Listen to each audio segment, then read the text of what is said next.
set. Landing chest. Nobody on final.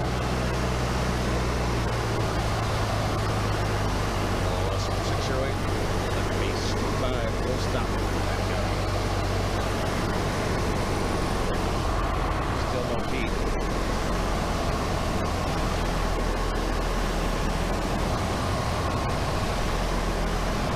So I usually come sailing on in here with plenty of extra airspeed. We'll clean it off down below here. Get through these trees with a lot of speed. No flaps, no flat glide angle. Pete, is that you?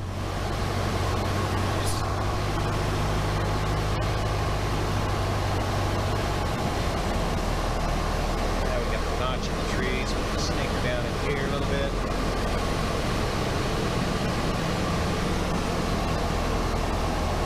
Wind is going to slow us down a bit.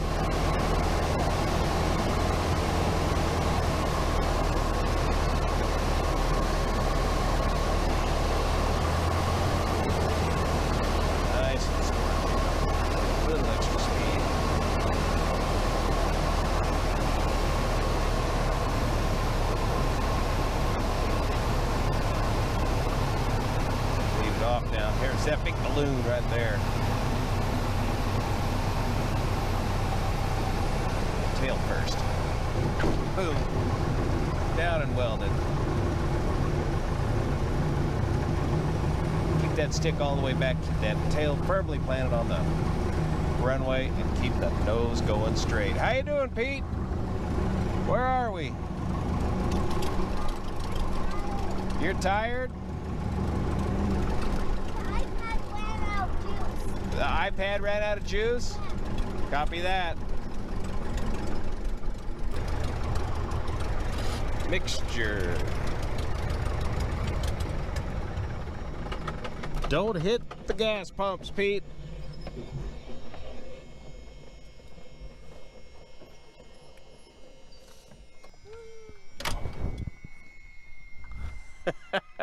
Stretch, Pete.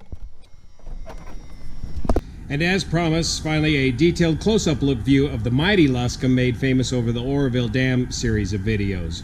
I'll pop the hood open and give you a close walk around and show you how the basic construction of these lightweight Luscombe aircraft in general and small aircraft in general are constructed. I've bought and sold over 24 aircraft over the years. My first aircraft was an old 1942 Taylorcraft DC-065, and it was lucky to do 65 miles an hour. When I first laid eyes on the Luscombe and watched the Luscombe performance with the same size 65 horsepower engine, that's when I was sold on the design. And over the years, I bought and sold over 5 Luscombes. This is the 5th Luscombe I've ever owned. And this particular one is a 0200 or 100 horsepower version of the Luscombe. When I found this Luscombe, I wasn't even looking for one. I was one of my favorite pastimes is browsing barnstormers.com. That's the classified section. You should look into it. Classified section for airplanes. And I saw this Luscombe for sale right nearby. And as soon as I laid eyes on it, I knew this one had a lot of very nice features. Every single nice feature I ever wanted in a Luscombe aircraft. So I bought it. So some of the features in this particular Mighty Luscombe, again, the 100 horsepower engine, we'll pop the hood on this in a minute. Stock, this started out with 65 horsepower. What they call Cleveland wheels and brakes, hydraulic brakes. Stock, they have these notoriously terrible mechanical heel brakes that will barely even hold a run-up. These brakes will actually get the aircraft stopped without worrying about flipping the aircraft over on its nose. These unique doors are called patroller doors, having the plexiglass down here in the lower section. That's what allows my co-pilot Pete to be able to get such a great view on the world, is viewing through those patroller doors. This particular model Luscombe has the rag. It's a fabric covered wing, and this fabric is incredibly strong on all of these light aircraft. You could not possibly stick your finger through there no matter how hard you push.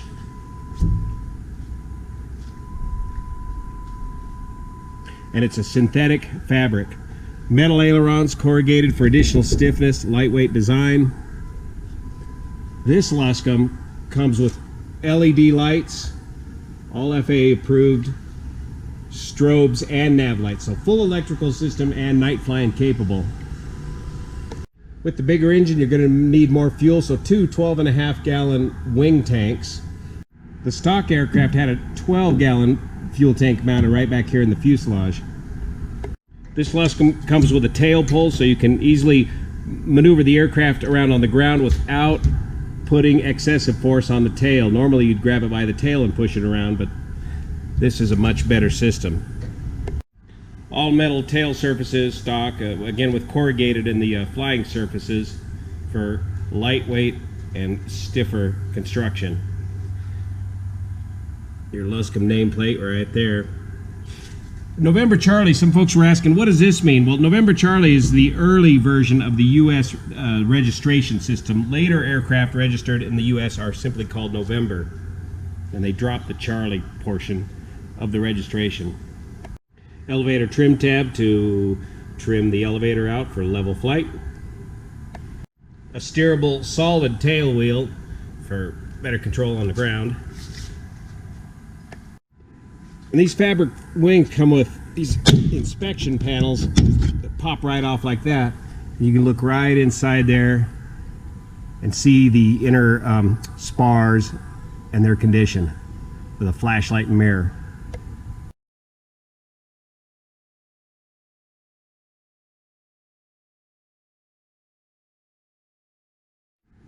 There's a main spar in the wing, aluminum, that runs right along here, and then a rear spar that runs right along here to carry the structural load, and then ribs give the wing its shape. They're aluminum stamped ribs, and the fabric is sewn onto the ribs with rib stitching. And then this pinked edge is tape, covers up the rib stitching. All the flight controls are stainless steel cable operated through pulleys and bell cranks internally to the stick. The fuselage is just a lightweight monocoque construction like an ice cream cone, where it gets its stiffness from a couple of bulkheads and the monocoque construction of the aluminum fuselage itself. Very lightweight and very strong.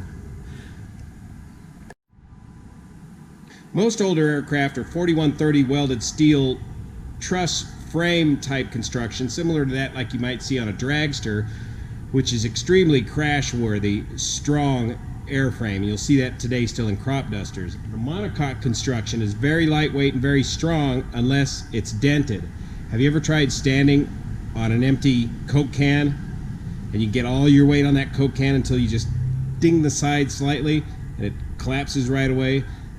That's the way monocoque construction will collapse in the event of a crash. But the Luscombe, like most light airplanes, has what's called a center section, an extremely strong center section design, where the wing struts attach to the fuselage through this bulkhead here and through the main spars running right up here, creates an incredibly strong box type structure right where the pilots are. We'll pull it out here with the tail pull so you can get a better view of the inside. Switch it up to the wide angle view here. Another nice feature of this Luscombe is it's got the long sticks and the ball bearing aileron pulleys installed for a very smooth aileron control. Here's the turnbuckle and cable for the ailerons here. See as you move the stick left and right.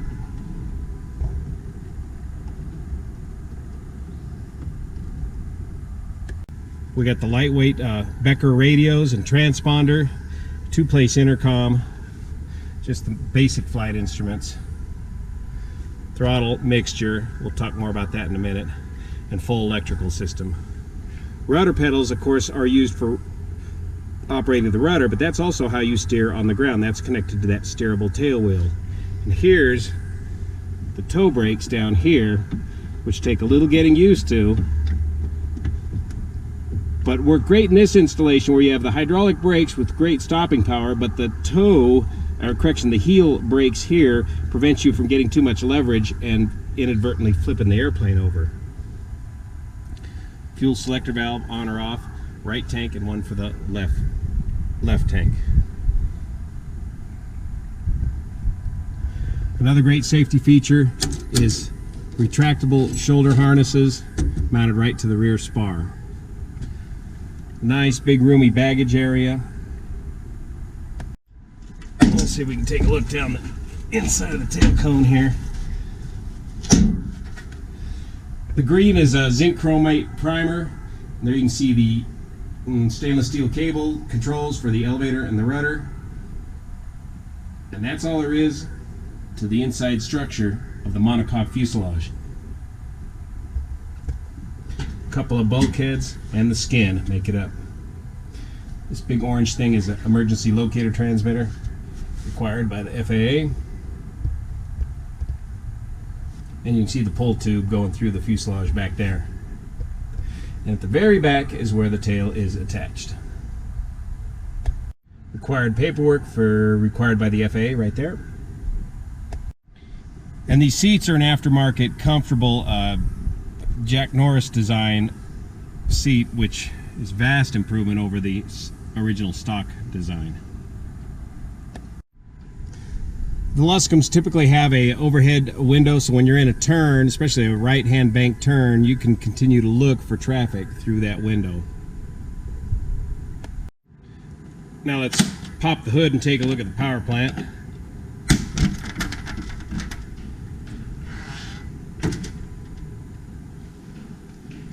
This is the Continental O200 4-cylinder air-cooled 200 cubic inch displacement 100 horsepower engine.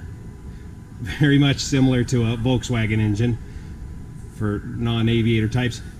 Each, just like the other Continental we looked at, each cylinder has 2 spark plugs. Each spark plug is powered by an independent magneto. So you always have 2 independent sources of ignition. And of course the magnetos require no external electrical power to provide that spark.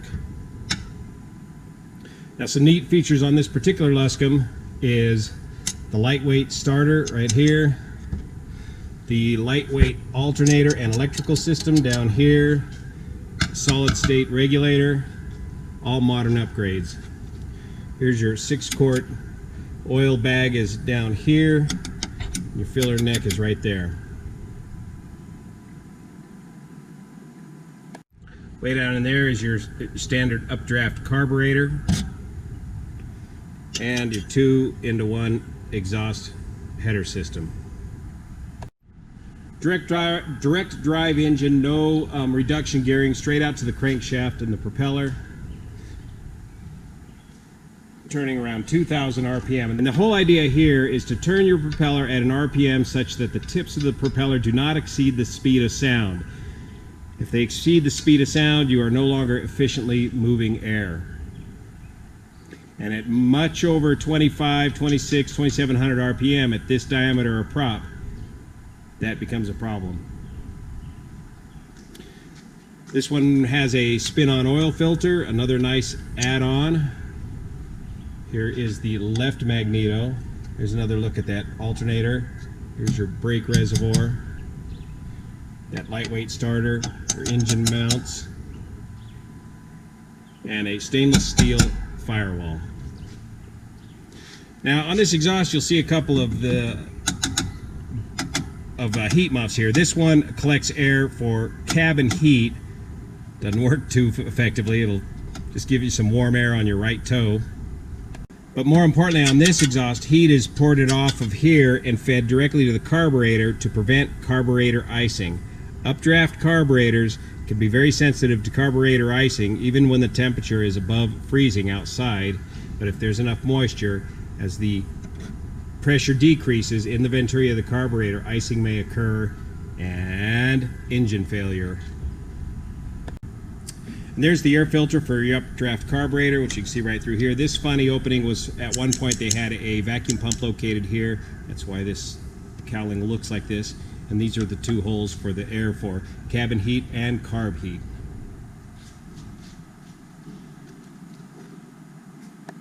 As far as cost of owning and operating one of these machines, you can figure about 3 times the cost of the fuel burn is a rough estimate as to what your hourly cost of owning an airplane will be.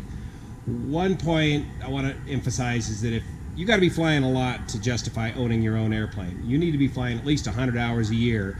Otherwise, economically, it's cheaper to rent an airplane than to own one. This hangar itself is over $350 a month, but it makes a fine man cave. Get your little refrigerator, park your motorcycles in here. That's the only way of justifying the cost of it. So this little Luscombe with the O200, figure 6 gallons an hour, $4 a gallon for fuel. There's 24 bucks times 3, about 75 bucks an hour. Yeah, it's a pretty good average price for owning and operating and one of these things. And that's to cover everything, your maintenance and insurance and hangar and taxes. Remember, you got to pay property taxes on this every year, and you got to pay possessory use tax on the damn hangar every year here in California, even if you're renting the hangar from the county. One way I help keep my costs down is right out of high school I got my aircraft mechanics license rating, and so I do my own maintenance A&P work on this airplane, but I still need to hire an authorized inspector to sign off my annual inspection every year.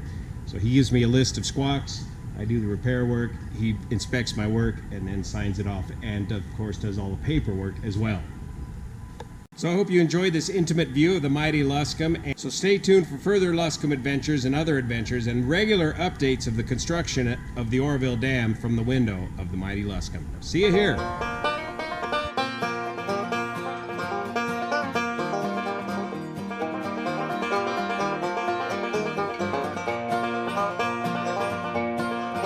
Said Ben Marley to James, that's fine motorbike. Girl could feel special on any such light. Said James to Red Molly, well, my hat's off to you. That's Vincent Black Lightning 1952. And I've seen you at the corners and cafes of sin, with hair and black leather, my favorite color scheme. And he pulled her on behind and down to Knoxville